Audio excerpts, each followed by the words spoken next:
नमस्कार, स्वागत है आप सभी का। मैं हूं आपके साथ कुमार कृणाल धीरज। खबरों की शुरुआत इस वक्त की बड़ी खबर से करेंगे, जहां समाजवादी पार्टी के सांसद जियाउर रहमान बर्क के बगैर नक्शा पास कराए गए मकान निर्माण मामले में मंगलवार को होने वाली सुनवाई फिर टल गई है। तो यह बड़ी खबर आपको बता रहे हैं सपा सांसद जियाउर रहमान बर्क से जुड़ी हुई, जहां बगैर नक्शा पास कराए मकान निर्माण के मामले पर सुनवाई फिर टल गई है। अब इस मामले में 22 मार्च को सुनवाई होगी। इस मामले में एसडीएम ने पीडब्ल्यूडी विभाग के अधिशासी अभियंता और विनिमय क्षेत्र के जेई से 3 दिन के भीतर रिपोर्ट तलब की है। विनिमय क्षेत्र की नियत प्राधिकारी या एसडीएम डॉक्टर वंदना मिश्रा की ओर से सांसद को पहला नोटिस 5 दिसंबर 2024 को दिया गया था, जिसके तहत उन्हें 12 दिसंबर तक अपना पक्ष रखना था, लेकिन सांसद की ओर से समय मांगा गया। इसके बाद 14 दिसंबर को नोटिस दिया गया था, जिसकी समय अवधि 27 दिसंबर को पूरी हुई। 28 दिसंबर को एक और नोटिस दिया गया, जिसका जवाब सपा सांसद को 16 जनवरी 25 तक देना था, लेकिन एक सप्ताह का समय मांगा गया। इस पर सपा सांसद को 23 जनवरी तक अपना पक्ष रखने को कहा गया। हालांकि एसडीएम ने 30 जनवरी तक की मोहलत दी। तो हमारे साथ हमारे संवाददाता चरण सिंह जुड़ गए हैं, उनसे बातचीत करेंगे संभल से। चरण, अब सपा सांसद एक बार उस वक्त भी सुर्खियों में थे जब बिजली कनेक्शन को लेकर के पूरी कार्रवाई हुई थी और उसमें भी काफ़ी मुसीबतों में वह फंसे थे। अब यह मामला जिसमें बगैर नक्शा पास कराए मकान निर्माण से जुड़ा और उससे सुनवाई की बात है, यह कौन सा मामला है? इस पर पूरी अपडेट दर्शकों को दीजिए। जी कुणाल, मैं आपको बता दूं, ये जियाउर रहमान बर्क जो सांसद है, इनके खिलाफ जो है एक विनिमय क्षेत्र द्वारा एक नोटिस जारी किया गया था। इन पर आरोप लगाया गया था कि आपने जो मकान दीपा सराय में बनाया है वह उसका नक्शा पास नहीं कराया है। इनको कई बार नोटिस दिया गया था, साथ ही और इनका जो वकील है वो वहाँ पहुंचे थे जो है तहसील में, और उन्होंने जो है समय मांगा था कि हमें जो है साक्ष्य देने के लिए समय दिया जाए। और उनके कहने, वकील के कहने पर इनको जो है समय भी दिया गया, लेकिन अब तक इस मामले में साक्ष्य जो है नहीं जुटा पाए, क्योंकि ये नहीं बता पाए कि ये मकान अभी बनाया गया है या पुराना बनाया गया है। साथ ही अब एसडीएम संभल ने एक 2 सदस्यीय टीम गठित की है कि ये जानकारी के लिए कि ये मकान पुराना है या ये अभी नया है। इसको लेकर 3 दिन का समय दिया गया है, और 3 दिन समय देने के बाद इनको जो है अगली सुनवाई इसमें 22 मार्च को होनी है। लेकिन इनकी जो जियाउर रहमान बर्क के सांसद हैं, उनकी जो मुसीबतें अभी कम होने का नाम नहीं ले रही हैं। जी, बने रहिएगा आप हमारे साथ चरण, आगे भी हम आपसे बातचीत करेंगे। फिलहाल इस जानकारी के लिए आपका शुक्रिया।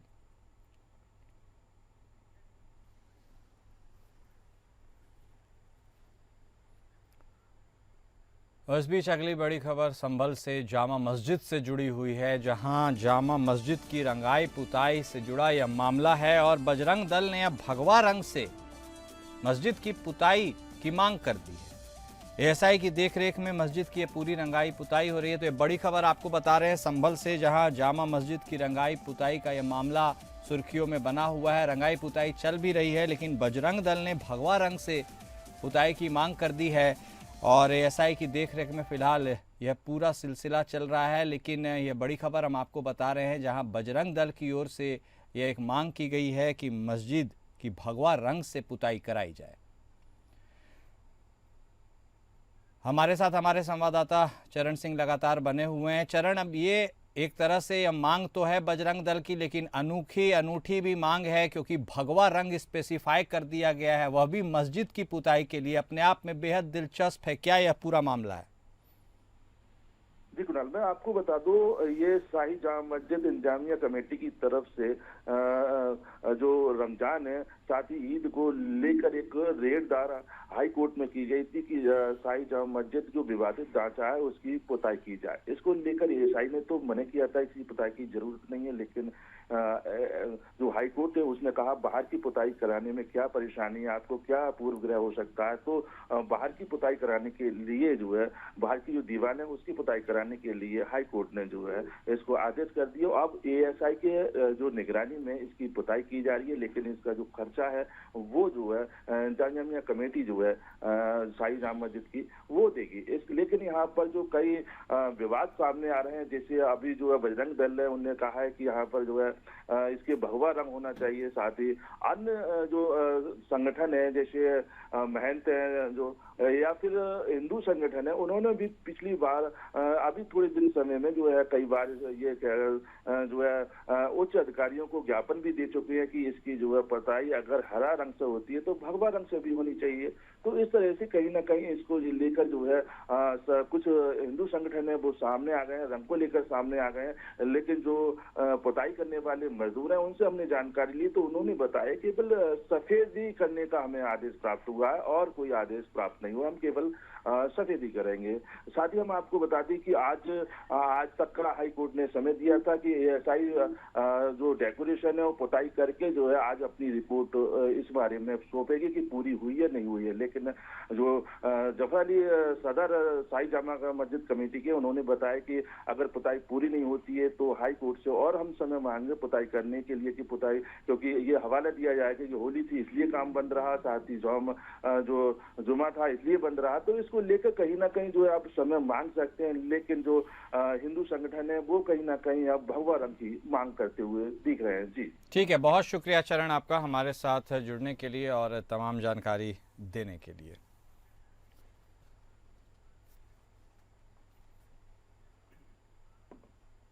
इस बीच अगली बड़ी खबर बिहार के पूर्व मुख्यमंत्री लालू प्रसाद यादव से जुड़ी हुई, जहां लैंड फॉर जॉब स्कैम के मामले में आज लालू प्रसाद यादव से पूछताछ कर सकती है एनफोर्समेंट डायरेक्टरेट। तो यह बड़ी खबर हम आपको बता रहे हैं। लैंड फॉर जॉब मामला, लालू यादव से ईडी की पूछताछ होगी। कल राबड़ी देवी और तेज प्रताप यादव से सवाल पूछे गए थे।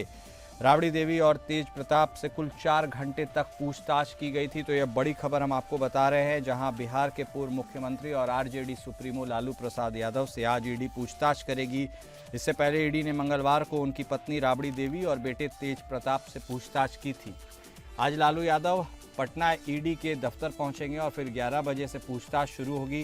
दरअसल लालू यादव से लैंड फॉर जॉब मामले में ईडी पूछताछ कर रही है। सूत्रों के मुताबिक लालू यादव से ईडी लंबी पूछताछ कर सकती है। पिछली बार 10 घंटे तक पूछताछ की गई थी। Lalu Yadav land for job मामले में जमानत पर हैं। पटना के ईडी दफ्तर के बाहर भारी संख्या में आरजेडी और लालू के समर्थक पहुंचेंगे। सूत्रों के मुताबिक सांसद मीसा भारती के साथ लालू यादव ईडी दफ्तर पहुंचेंगे। प्रवर्तन निदेशालय ने आरजेडी प्रमुख लालू यादव को समन जारी कर उन्हें लैंड फॉर जॉब मामले में मनी लॉन्ड्रिंग जांच के सिलसिले में पूछताछ के लिए उपस्थित होने के लिए कहा है। यह मामला साल 2004 से 2009 के बीच से जुड़ा है, जब लालू यादव रेल मंत्री थे। हमारे साथ हमारे संवाददाता मोहम्मद दानिश जुड़ गए हैं, इसी खबर पर उनसे बातचीत करेंगे। जी दानिश, तो कैसी गहमा गहमी है आज पटना में, वह भी तब जब बिहार के पूर्व मुख्यमंत्री आरजेडी सुप्रीमो लालू यादव से पूछताछ होगी। एक नज़ारा वह भी काफ़ी वक्त पहले लोगों ने देखा था, जब करीब 10 घंटे तक उनसे पूछताछ हुई थी और उनके समर्थकों का हुजूम सा लगा हुआ था कार्यालय के बाहर। ऐसे में एक बार फिर क्या वही नज़ारा देखने को मिल सकता है, और अभी तक की लेटेस्ट अपडेट क्या है इस खबर पर? जी कुणाल, देखिए लालू यादव को 10 बजे ईडी ऑफिस बुलाया गया है और सबसे बड़ी बात है कि कल राबड़ी देवी और तेज प्रताप यादव भी पहुंचे थे। राबड़ी देवी सबसे पहले पहुंची थी, उसके 2 घंटा के बाद तेज प्रताप भी पहुंचे थे और लगभग इन लोगों से 5-6 घंटा तक लगातार पूछताछ की गई थी। और इस साल विधानसभा चुनाव भी है और इसमें कुछ महीने बाद विधानसभा चुनाव है, तो देखा जा रहा है कि इसमें लालू परिवार के लिए मुश्किलें बढ़ती जा रही है, क्योंकि चुनाव भी है और इस तरह से जो मामले उठ रहे हैं तो उस पर कहीं न कहीं ये लालू परिवार के लिए ये मुश्किलें बढ़ा रही है। और इसमें कई तरह से पूछताछ की जाती है, जैसे इसमें कुछ जमीनें जो है लालू परिवार के पास जो है वो गिफ्ट के तौर पर दी गई जमीन है और कुछ जमीन है जिसके रेट जो है उस समय जो रेट थी उससे बहुत कम रेट पर दिया गया। तो वही ईडी इससे जांच कर रही कि ये जो गिफ्ट के तौर पर जमीन है या जो रेट कम है वो क्या जमीन के बदले नौकरी के बदले दिया गया था। तो इसी सब को लेकर लालू प्रसाद को आज ईडी ऑफिस बुलाया गया पूछताछ के लिए। ठीक है, आप नज़र बनाए रखिएगा दानिश। फिलहाल जुड़ने के लिए, तमाम बातचीत करने के लिए आपका शुक्रिया।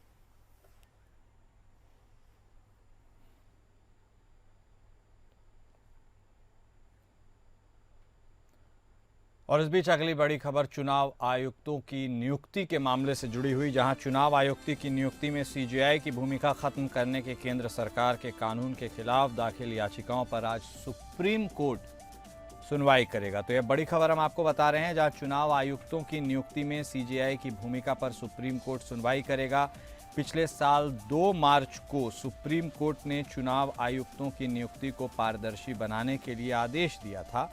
इन पदों पर नियुक्ति चीफ जस्टिस, पीएम और विपक्ष के नेता वाली कमेटी द्वारा की जाए, लेकिन सरकार ने नया कानून लाकर इस नियुक्ति में चीफ जस्टिस को ही बाहर कर दिया और इस बीच आयोग में नई नियुक्तियां भी हो गई।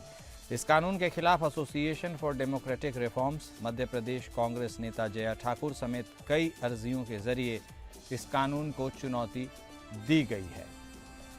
तो यह बड़ी खबर चुनाव आयुक्तों की नियुक्ति से जुड़ी हुई, जहां सीजेआई की भूमिका खत्म करने के मामले पर आज सुप्रीम कोर्ट में सुनवाई होगी। इस पूरे मामले पर सुप्रीम कोर्ट आज हियरिंग करेगा और इस नियुक्ति को पारदर्शी बनाने के लिए सुप्रीम कोर्ट ने 2 मार्च को यह आदेश दिया था कि इन पदों पर नियुक्ति चीफ जस्टिस, पीएम और विपक्ष के नेता वाली कमेटी द्वारा की जाए, लेकिन सरकार ने कानून लाकर इस नियुक्ति में चीफ जस्टिस की भूमिका को ही खत्म कर दिया था।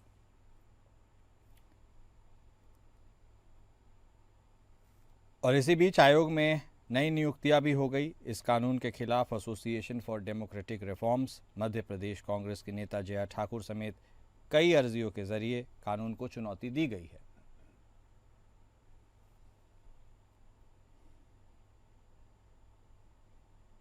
चुनाव आयुक्तों की नियुक्ति से जुड़ा यह मामला है, जहां सीजेआई की भूमिका खत्म करने के केंद्र सरकार के कानून के खिलाफ दाखिल की गई याचिकाओं पर आज सुप्रीम कोर्ट सुनवाई करेगा।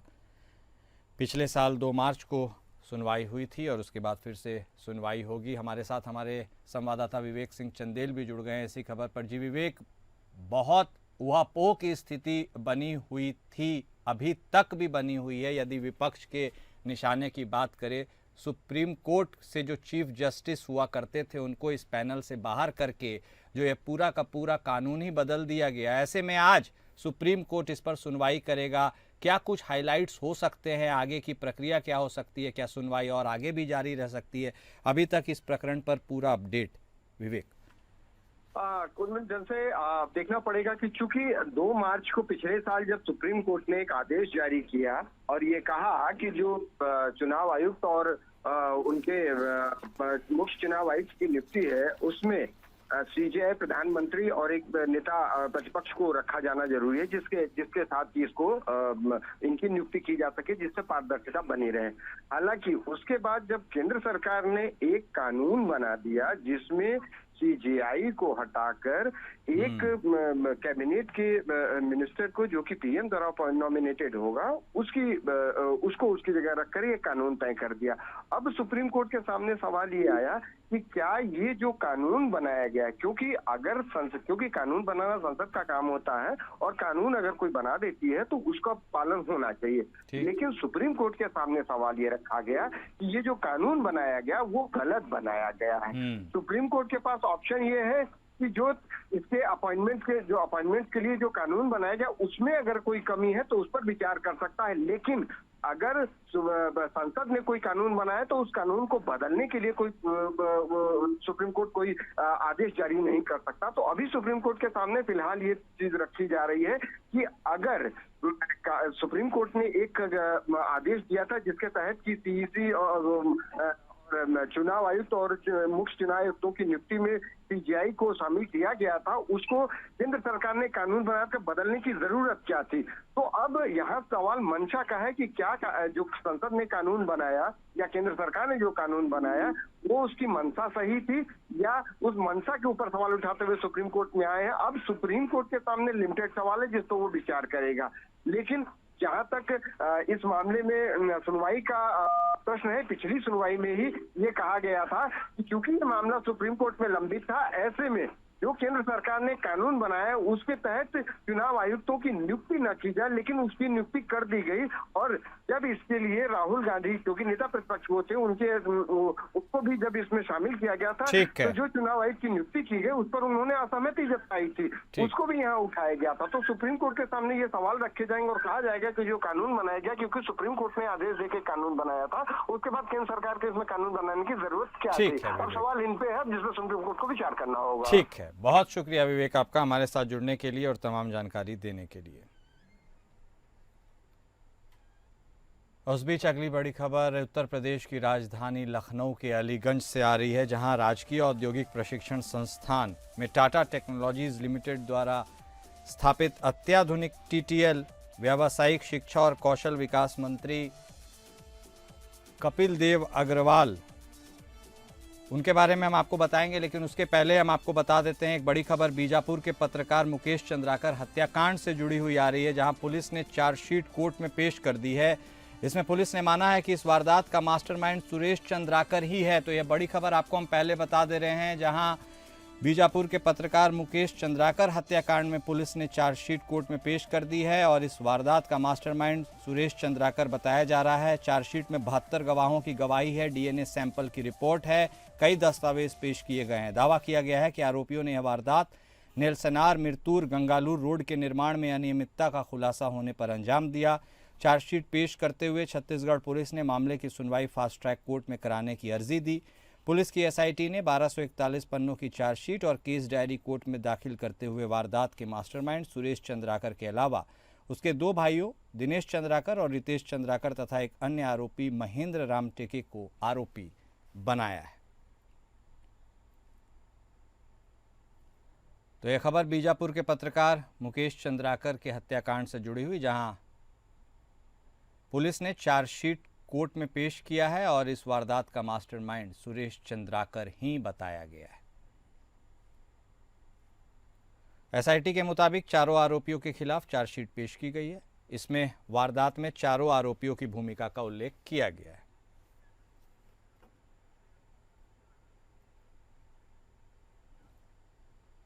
और उत्तर प्रदेश की राजधानी लखनऊ के अलीगंज से जुड़ा एक और मामला, जिसके बारे में हम आपको बता दें, जहां राजकीय औद्योगिक प्रशिक्षण संस्थान में टाटा टेक्नोलॉजीज द्वारा स्थापित अत्याधुनिक टीटीएल लैब में एक महत्वपूर्ण कार्यक्रम का आयोजन किया गया। इस अवसर पर उत्तर प्रदेश के व्यावसायिक शिक्षा और कौशल विकास मंत्री कपिल देव अग्रवाल की उपस्थिति में टाटा टेक्नोलॉजीज लिमिटेड और उत्तर प्रदेश सरकार के बीच फेज 2 के अंतर्गत 62 राजकीय आईटीआई के आधुनिकीकरण के लिए एमओयू पर हस्ताक्षर किए गए। फेज 2 के तहत 62 और आईटीआई में अत्याधुनिक लैब की स्थापना से युवाओं को तकनीकी शिक्षा में बेहतरीन अवसर मिलेंगे। उन्होंने जोर देकर कहा कि योजना न केवल रोजगार परक प्रशिक्षण प्रदान करेगी, बल्कि युवाओं को टाटा टेक्नोलॉजीज और अन्य कंपनी में बेहतर सेवा योजन के अवसर भी देगी।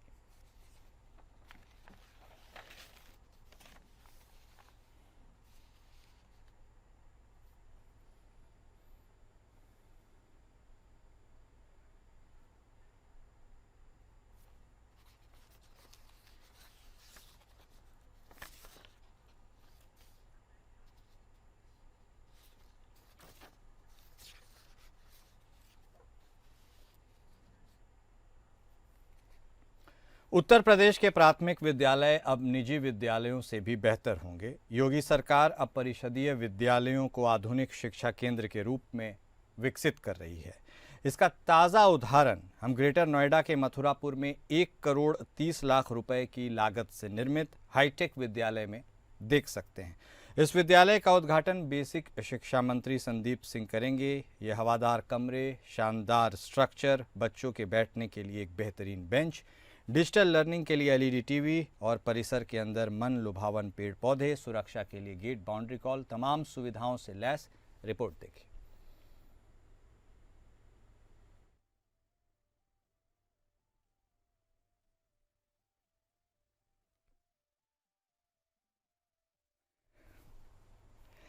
आपको शायद ये कोई प्राइवेट स्कूल लग रहा होगा। नहीं, ये प्राइवेट स्कूल नहीं है। ये उत्तर प्रदेश के योगी सरकार का ऑपरेशन कायाकल्प द्वारा विकसित स्कूल है। इस स्कूल में आधुनिक शिक्षा को बढ़ावा देने और बच्चों को वैश्विक प्रतिस्पर्धा के लिए तैयार करने के उद्देश्य से स्मार्ट क्लासरूम, डिजिटल बोर्ड, प्रयोगशालाएं, समावेशी शिक्षा सुविधाएं और स्वच्छता और स्वास्थ्य प्रबंधन को विशेष रूप से शामिल किया गया है।